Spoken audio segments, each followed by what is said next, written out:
So we're looking at learning outcome 3 today, which is understanding the relationships between teachers and other professionals in education and training. And in this section, you're looking at 3 assessment criteria. 3.1 is explain how the teaching role involves working with other professionals. 3.2, explain the boundaries between the teaching role and other professional roles. And 3.3 is describe points of referral to meet the individual needs of learners.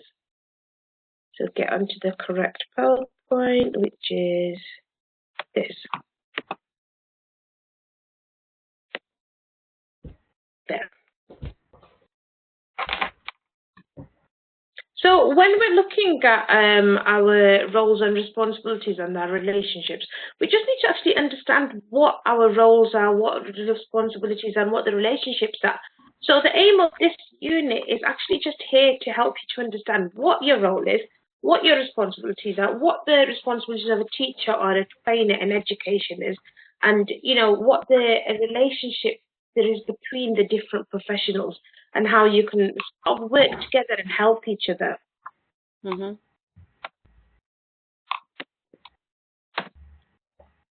Right, so 3.1, explain how the teaching role involves working with other professionals. And now you'll know that when you're working within your school environment, there are a multitude of professionals that you're working with. You might be working with associate staff, teaching staff, admin, you might be working with the senior leadership team. There's even organizations that will come in. So if you're working within early years, sometimes you have dentists come in to show the little ones how to brush their teeth or give them a few tips and even hand out a few toothbrushes and toothpastes. So it can be a lot of different people that you work with. Even sometimes when you have, sorry, Geeta? Sorry, no, nothing for you. Okay. Sorry. I was just going to say, when you're working with computers on a daily basis, you've got ICT technicians that you'll get in touch with, and you might notice that on a lot of plugs and computers and iPads, you get these little green labels on them, and they're pat tested, so they've got to do those on a yearly basis just to actually be able to, it's these here. Yeah. Yeah. So without these, we can't use the equipment safely. So when you're working with other professionals, you'll either work with other teachers or trainers, associate staff, which includes teaching assistants, administration staff, cleaning, catering, caretakers, technicians, head teachers, senior leaderships. You sometimes, at the moment, we've got that national tutoring program. I'm not sure if it's been introduced in your school or not. But in a lot of the schools that I'm in contact with, I know that they're doing a lot of the tutoring program where students will stay after school, the younger ones from, say, year 1, 2 up to year 11. They're having after-school sessions where there'll be a member of staff there with them, but that member of staff isn't actually teaching them. It's another person behind a screen, setting them work and assessing them. Sometimes you can have a... So it is quite good because my niece has actually had this. She fell back a little bit because of all the lockdown that was happening. But now she's coming back up to the standards that she was at originally. So it is quite beneficial to have this. Okay. You'll have staff at the venue. So if you go on class trips or like year 4 go swimming, you'll have your swimming instructors, or sometimes you'll get a coach coming in to do PE with your students. Then you might even have social services or nurses or physiotherapists, depending on what the needs are. Within this, all of this, the reason that you actually even work with other professionals is because you're trying to keep up with the welfare of the student. You want to make sure that they're getting all of their needs and requirements are being catered for. That if there's, say, a student that may have need physiotherapy or may need external assistance or something to help them with their behavioural issues, there is somebody in there that is actually coming in to give you a hand so that you know how to make sure that you're keeping an eye on these students and helping them in the best possible way. So, in all of this, your teaching role, in total, what does it involve? So you've got certain duties, and these duties can actually be helped when you're working with other professionals.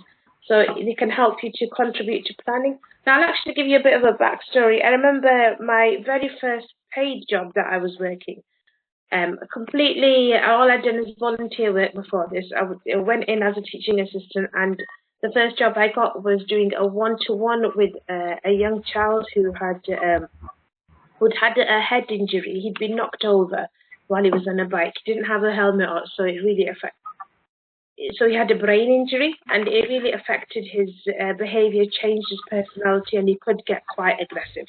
Now, within that, when I first went in, I had no clue of exactly the severity of his needs.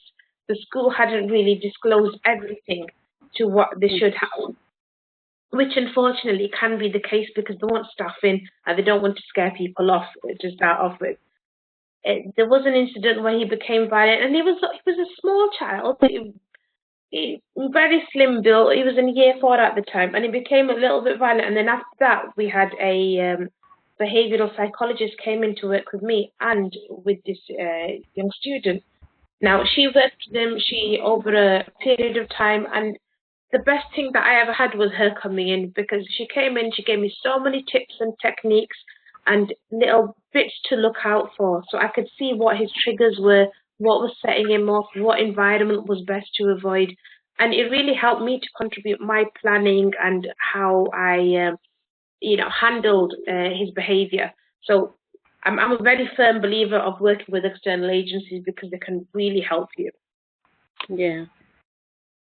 Within this, when you're working with other people or other professionals, they can help you to research things. So if you're not 100% sure on how to support, say, a blind student who needs to have worksheets in Braille, somebody might come in and actually give a member of staff that training so they can actually start doing it for them. You can share your assessment outcomes, you can communicate with each other. And again, remember, this is within your school environment and out of your school environment. You can negotiate support for students, contribute to internal quality assurance, and liaise with any referral agencies. So these are good bits on here that will what they help you to do. So on here, because you're in a school environment now, can you think of any professionals you work with and how you actually work with them? Professionals means any coming from outside or within the school? Any, inside, outside. Yeah.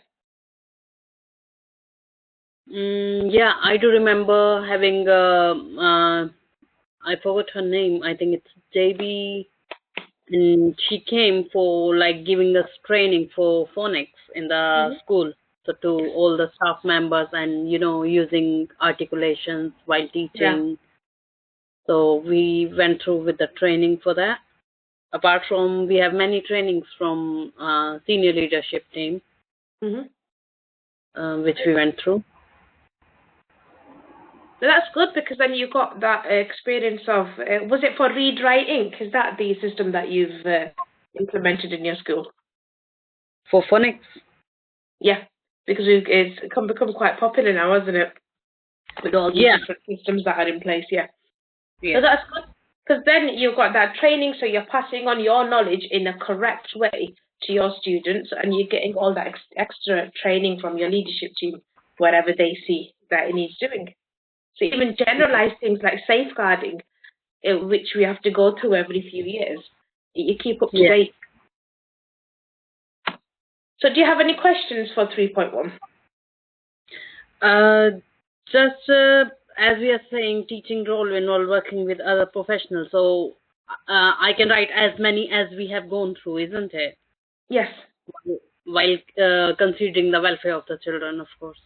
So on this section, what I want you to do is talk about what the teaching role is. So it's there to make sure you're planning and catering and being inclusive and differentiating your work for your students' needs. And then you can talk about how you work with other professionals.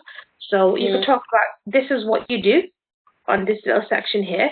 So this is what your main job is. and then you can talk about how you work with other professionals, or you can just put in an example of the time you had that training with your senior leadership team, or the time you had your phonics training with Debbie, and make a nice detailed example just explaining how you worked with that person. Okay. So just like one paragraph on what you're actually meant to be doing and how you work with others, and then an example to support it. Okay.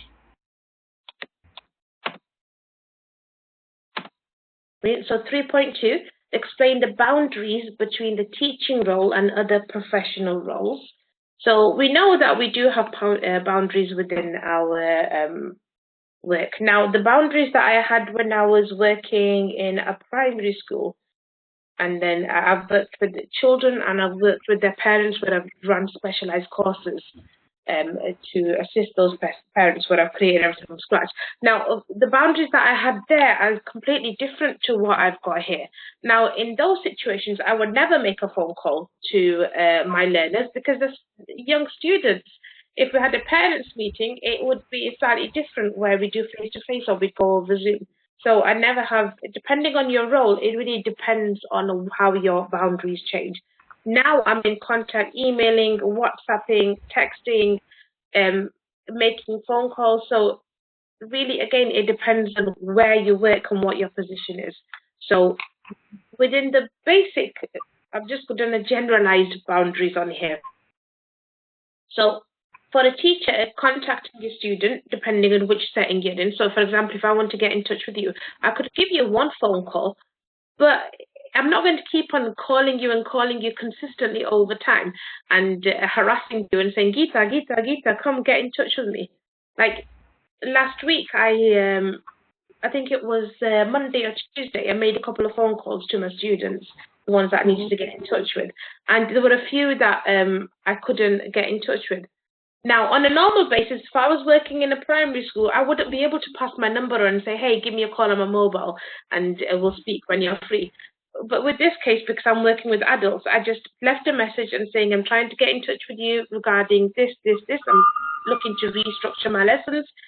Give me a call. And she just gave me a call back 5 minutes before I started this lesson. So, but if I constantly called her every single day, that would be me overstepping and harassing her. Yeah. In a school environment, if you need to get in touch with a parent of one of your students, you probably go over to the office staff, wouldn't you, and let them know what the issue is, and then they'd get in touch for you. Yeah. So your boundaries within your teaching role, so these are your personal boundaries now. So you're going to follow your job description, and that's it. It's going to be like, this is what my job description is. You might go above and beyond, but that's different. You're going to look at what your own personal skills are. Now, if you were to come to me and say, I should go and teach GCSE maths, I would be way over my head. I would have no clue what to do. I'd be like, so you've got to make sure that you're following what your own skills are. Follow your own experience. Look at your time. If you're stuck for time, if you know you've got a certain few tasks that you need to do, you've got to really keep an eye on what your time is and not take on anything else. And then again, plan in accordance to what you have. So if you want to do this really good science experiment at school with the children, make it fun, make like volcanoes or things, you've got to look at what do you physically have at school. What sort of resources do you have? Are you able to do that, or do you need to tone it back a little bit? Then you've got your professional boundaries. So again, you're going to be following a job description again. So what can you or can you not do? Now, as a working within schools for the amount of years that I've worked in. Now, technically, if you're working as a teaching assistant at level 1 or a level 2, you're not really allowed to take a class on by yourself. You shouldn't really be left on your own. You shouldn't be taking over. But because of staff shortages and so on, I had my level 3 qualifications, but I was working as a level 1 in some places because of proximity and ease. So I joined those jobs. I went as a level 1. And once some schools will see that you have a certain qualification or you can do certain things, you will get pushed beyond your boundaries and you will be asked to take classes and things, which legally you're not meant to be doing, but sometimes it does happen.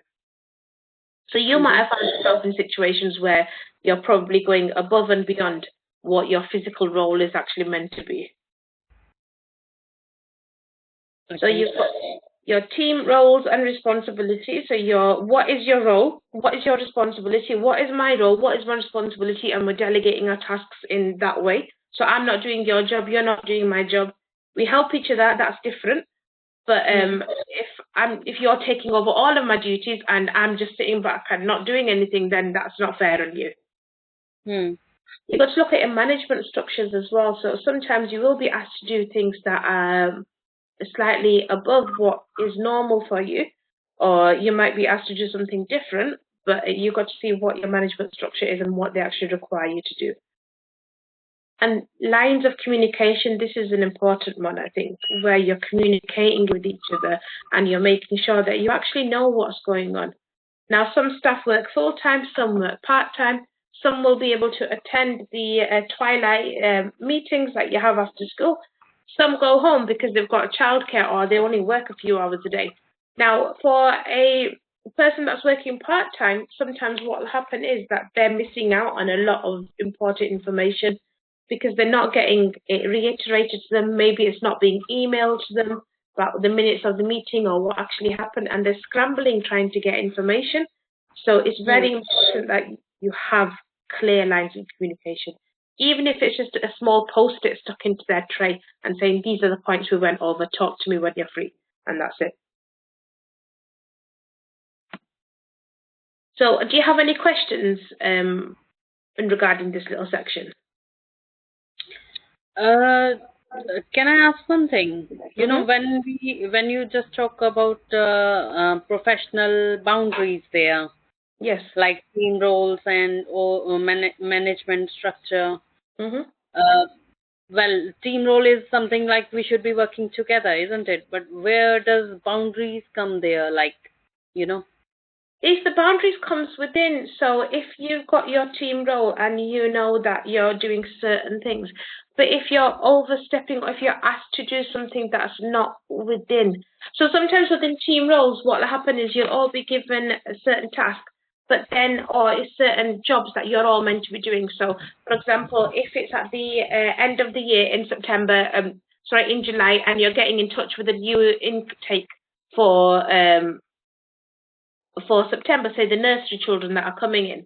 So you'll be given a set of phone numbers or things, and you'll be saying, okay, you know, Geeta, give these people a call. Now, what will happen is if you ignore your duties, if you don't bother calling them, or if you phone them and then you start making personal comments and saying, oh yeah, this teacher's like this, but you got to watch, this one can be quite lazy. So you got to make sure that you're still staying within your professionalism, that you're not making comments that are derogatory and that you're not pushing other people to be more uncomfortable, is what I'm trying to say in this section. Okay. Is that clear? I can explain a bit better if that doesn't make sense. But that is with something not within the team, isn't it? Because if you are calling parents or something, that is, that's a responsibility, but you're calling the parents, isn't it? Yeah, but if you're working within an early years department, so if you're in nursery, for example, if you're working within there, everybody's going to be given their own jobs, aren't they? Some might actually physically go out and say there'll be a teacher and a teaching assistant that will actually go out and do house visits. But your role within that team might be just to make sure that you can set the appointments for those times and maybe translate and ask what their requirements are. Do they need a translator? So you're all working together so that one task can follow the other.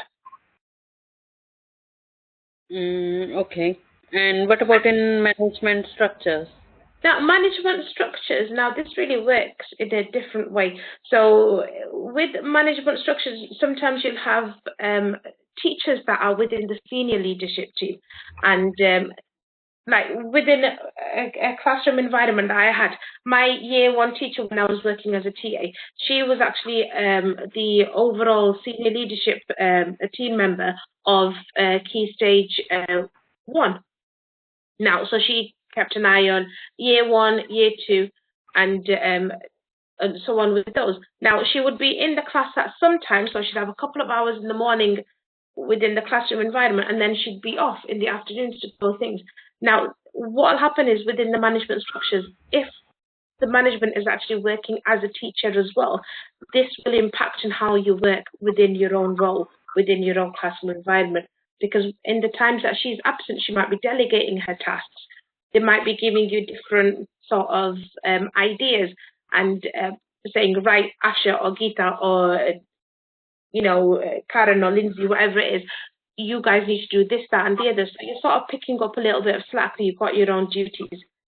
But again, within the management structure also works is if you've got certain requirements that you've got to be doing. So sometimes what will happen is that you'll have certain tasks and things that they'll ask you to do. So some management will be saying, right, we've all got clear-cut roles and that's it. You're going to be teaching this class. You're a teaching assistant for here. You're an associate member of staff. You're in admin. But within other management structures, they expect you to be dropping things at a hat and saying, right, this morning you're working in year 1, you might have to go on to year 5 later on. So you've got to be a bit more pliable depending on what their own requirements are. So that's what I'm trying to communicate in that aspect. But that won't be called as flexibility?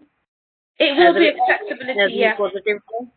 Yeah, it is. Because within that, even there's a certain boundary still within that, because if you're working as a level 1 teaching assistant and you've been set into a year 5 class where you'll be the sole member of staff, there should be a boundary in place because you're not at that position. You might not be qualified to take a full class on. Legally, you shouldn't be taking a full class on because as a level 1 and a level 2, you're meant to actually just be there to assist, to deliver interventions, to help out, to be an additional member of staff. So there are certain boundaries still within place that you shouldn't be expected to pass over and to push.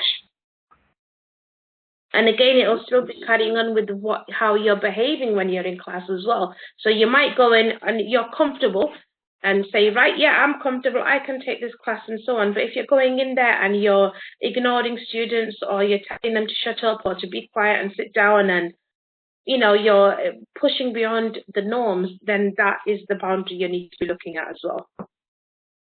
Okay. So for here, actually, can you think of an example where you might have seen a boundary being overstepped or some boundaries being put in place?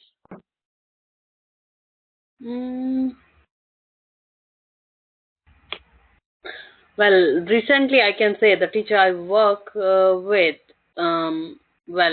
she was quite rude.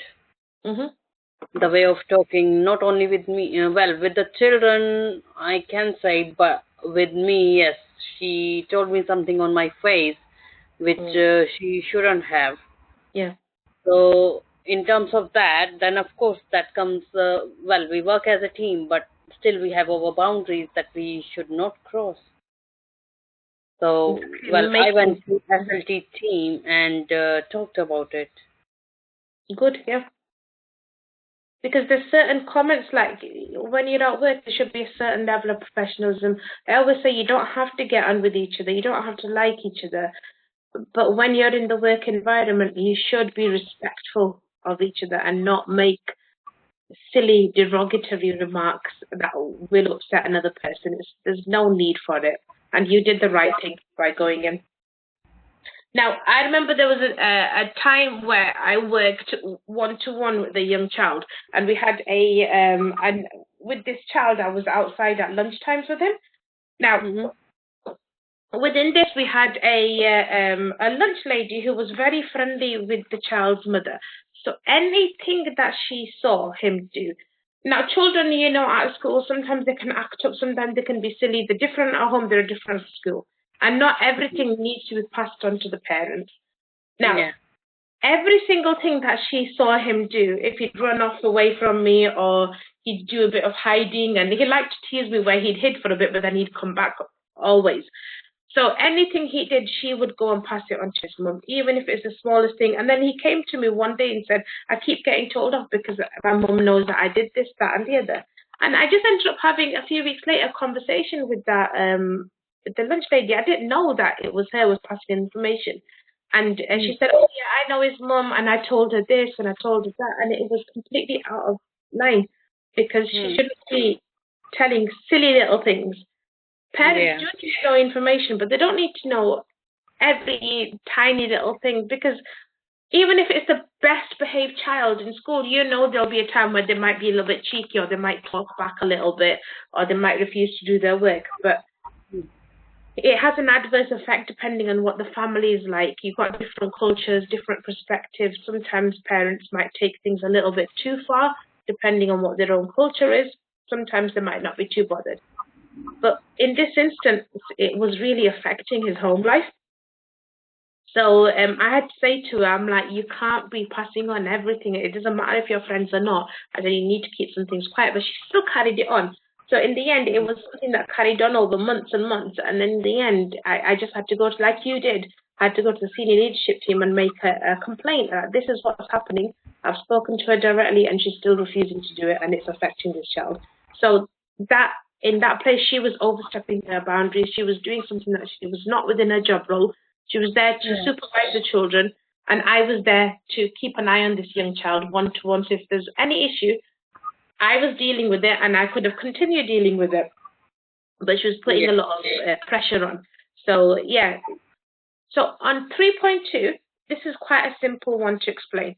All I want you to do is put down a nice detailed example of when you've seen a boundary that's being overstepped and how you've got that addressed. So when, like, you had your other class teacher who's been quite rude to you and said something in front of the students, that's a boundary that she overstepped. And then you've gone and you've reported it, rightly so. So maybe you can put down an example or something like that, or whatever you feel comfortable about. You don't have to share names. It's just generic information about,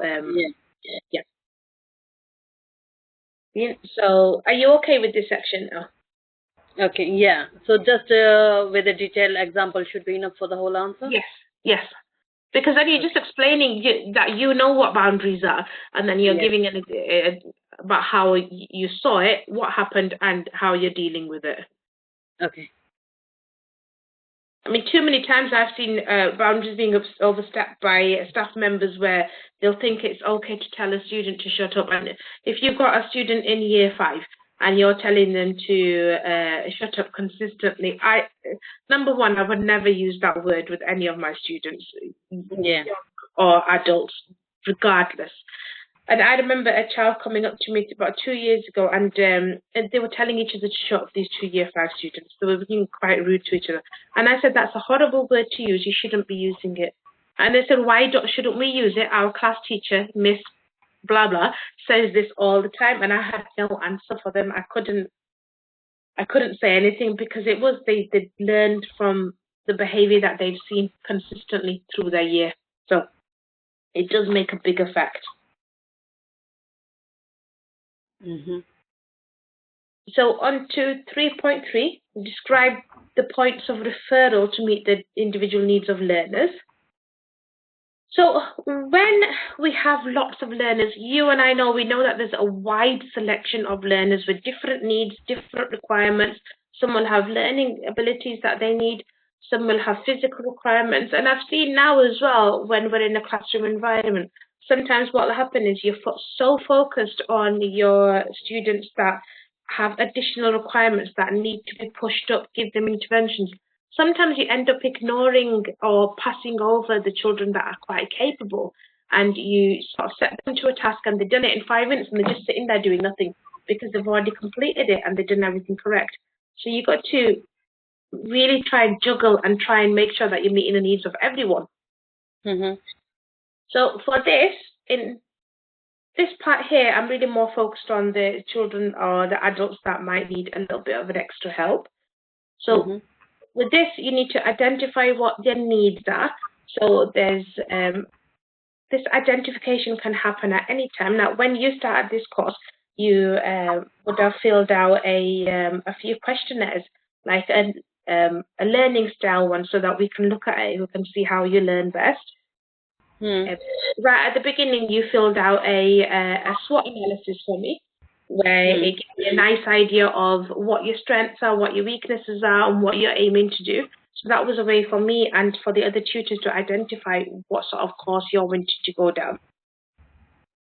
So any assessments, even at the beginning of the year, whenever you get the students in, you'll always be carrying out assessments at the beginning, through the middle, so sort of every termly, you've got some type of assessment. You'll see the teachers there with the little clipboards and ticking things and getting them to their phonics. So once you've learned what your learners actually need, what identification you made for them, you've actually got to go and try and cater to that now. You've got to plan your work. You've got to differentiate it. You need to make sure that you've got the correct resources in. So if you've got, say, a number of, say, 10, 12 children that are left-handed, and you've only got 5 pairs of left-handed scissors, you need to go and make sure that everybody does have one and it's actually accessible to their table, that they've got it like on a pot in the middle, or that they know where to go and get it. Now, if they've got issues where they're slightly visually impaired, you could do simple things like just get them to sit towards the front of the classroom.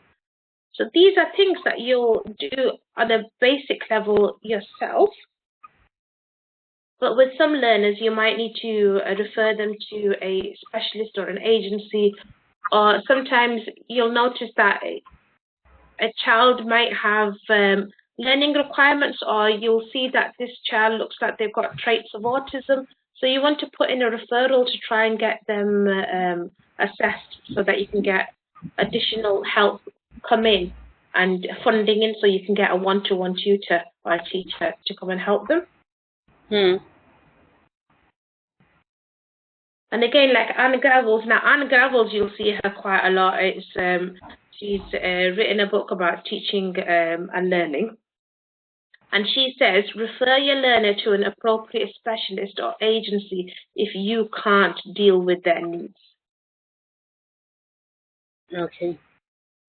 So sometimes when you think that a student has a particular need, now I know there was a student of mine who came up to me, who spoke to me quite candidly in the very first lesson, and she said to me, I have ADHD, and I thought I'd make you aware of that. Now, I wasn't 100% sure of how ADHD actually referred to learning and working, so I had to go and research it. I had to go and find out a bit more additional information so that I can tweak her lessons and make sure that I'm not overloading her with information.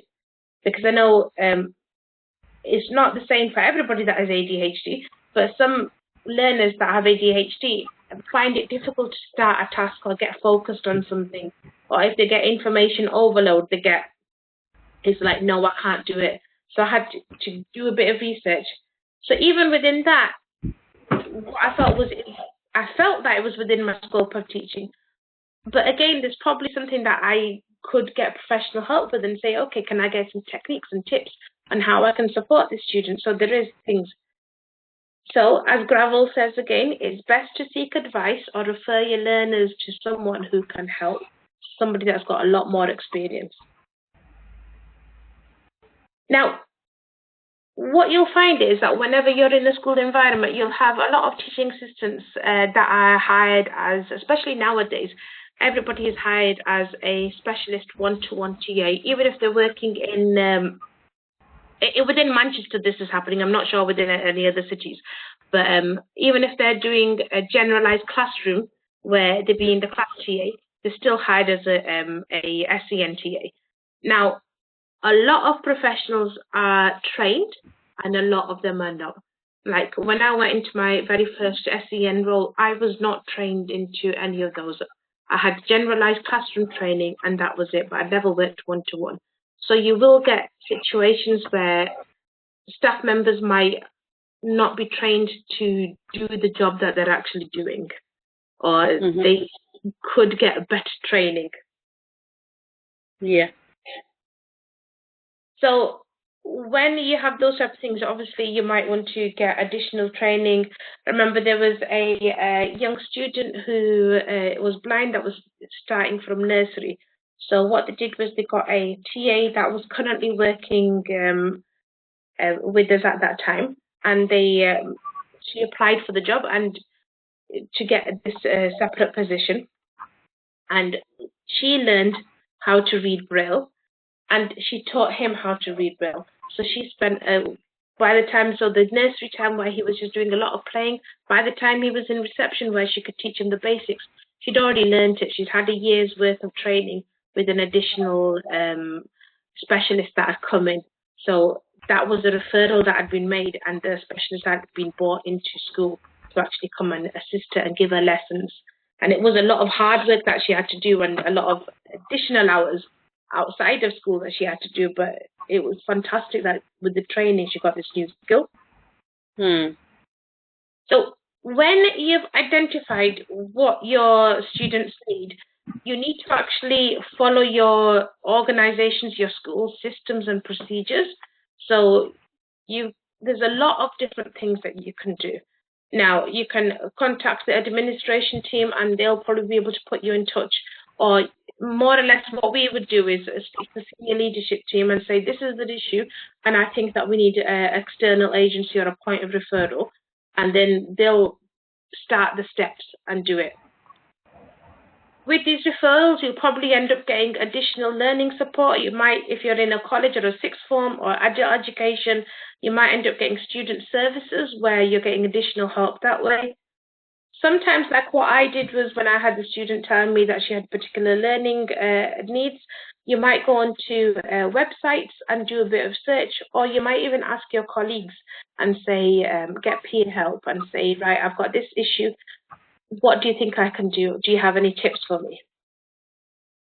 I mean, I'm a firm believer in speaking to colleagues, especially ones that have a lot more experience than you. You can always gain something out of it.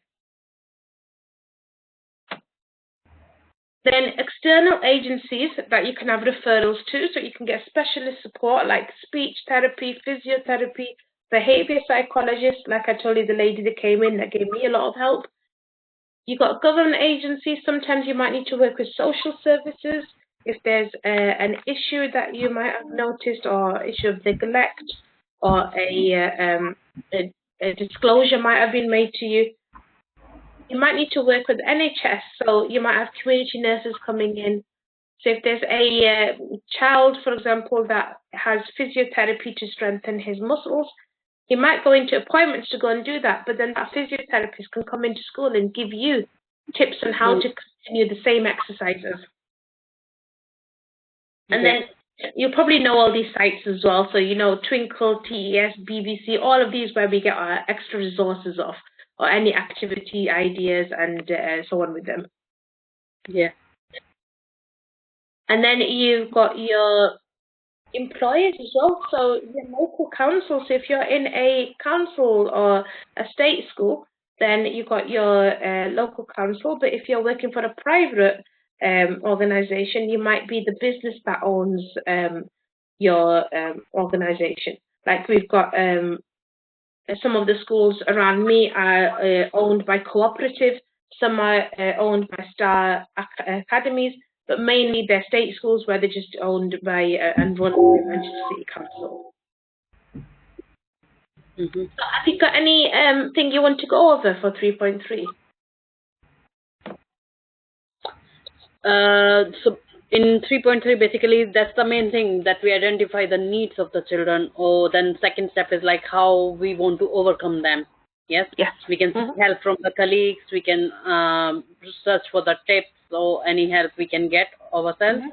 But then the third step is if it's not helping or anything, if it's, naturally it's not making any progress, then we approach the senior leadership, yes? And then they assess, and they approach the local education department from the council. Yes.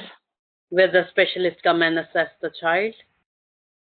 And unfortunately, that can take a very long, from start to finish, it can take months to actually even get that done. So in the meantime, you'd probably still be trying to do things while that assessment is taking place. So you're sort of left in the lurch in the middle, but once the assessment has been done, it is quite beneficial, yeah. Okay.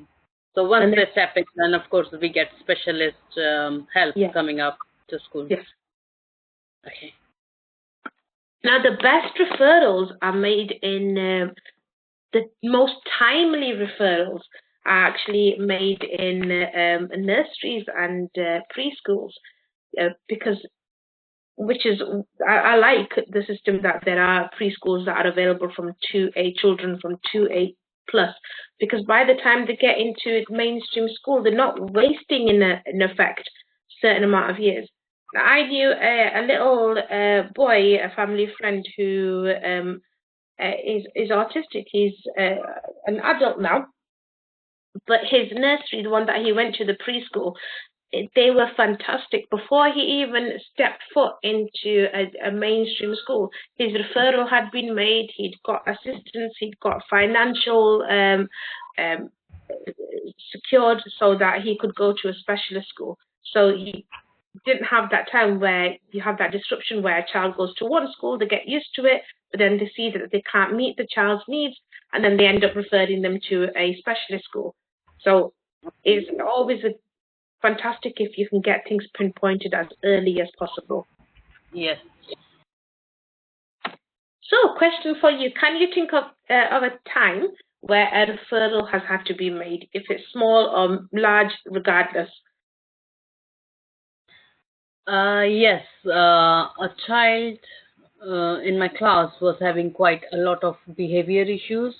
So it was very hard to say that what was exactly. I know the child was like very hyper, and in fact in reception even the child was very strong. So he used to just throw the tables and chairs here and there. Any child, if it's playing, he'll just push them, hit them, and run. So it was very hard to catch him.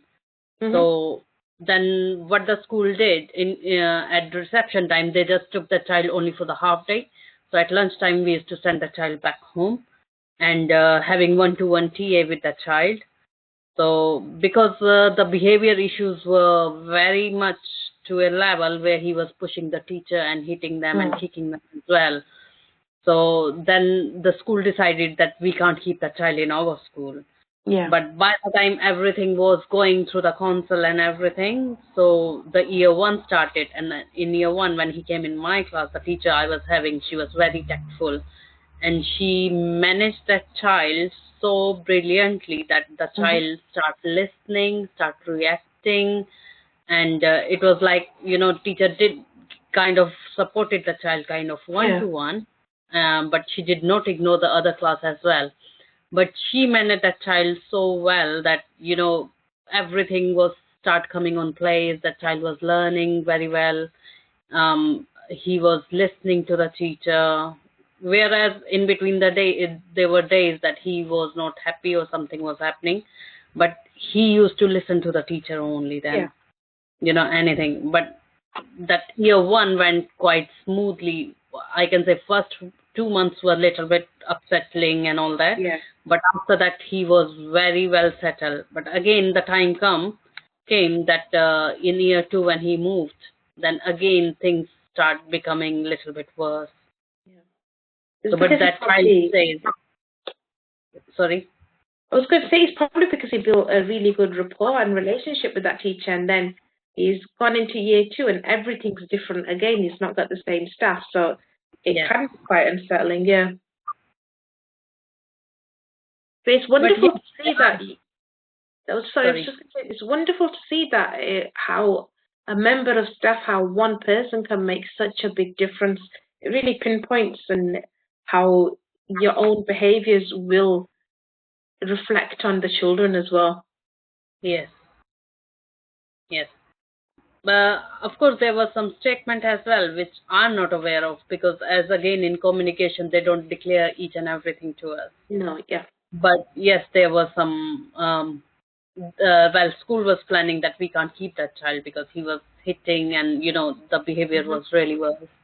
But again, there are many children in our school which is having statements. So they are even physically or mentally growth or dyslexia or other things.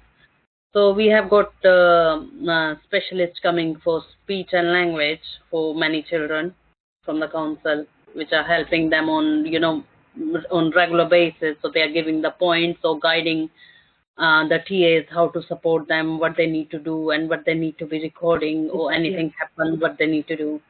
So it's like ongoing process, which whole year they are observing and assessing them.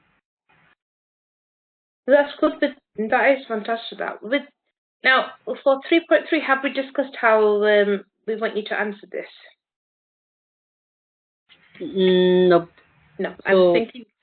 So on here, what I'd like you to do is just talk about generalized how, just a paragraph about there's learners with diverse range of needs, that everybody is different and that we need to cater to lots of different needs. So there might be very enhanced where they might be quite bright and above their expectations, and then again it might be where they have additional requirements or learning requirements where they might have dyslexia or behavioral issues.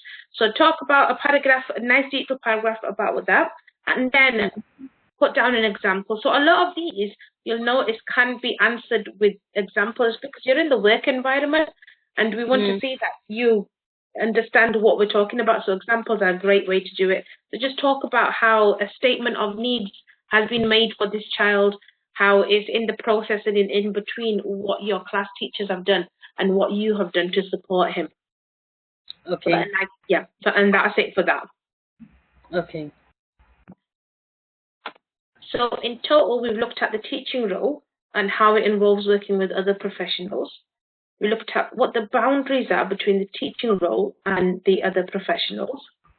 And then we looked at the points of referral and how to meet the individual needs of learners on here. So going back to the boundaries little section, for example, you're meant to be doing what your own job description is, and you will have points where you do go above and beyond, but you're not actually meant to be taking on a management role, or you're not meant to be taking on an administration role. So you've got to make sure that you're working, just talk about how, what boundaries are in place and what sort of roles you're expected to do that are within your boundaries, and then talk about a time that a boundary might have been overstepped, like you had with that staff member that was being viewed. So yeah. Okay. I'll turn this off. I've actually got something to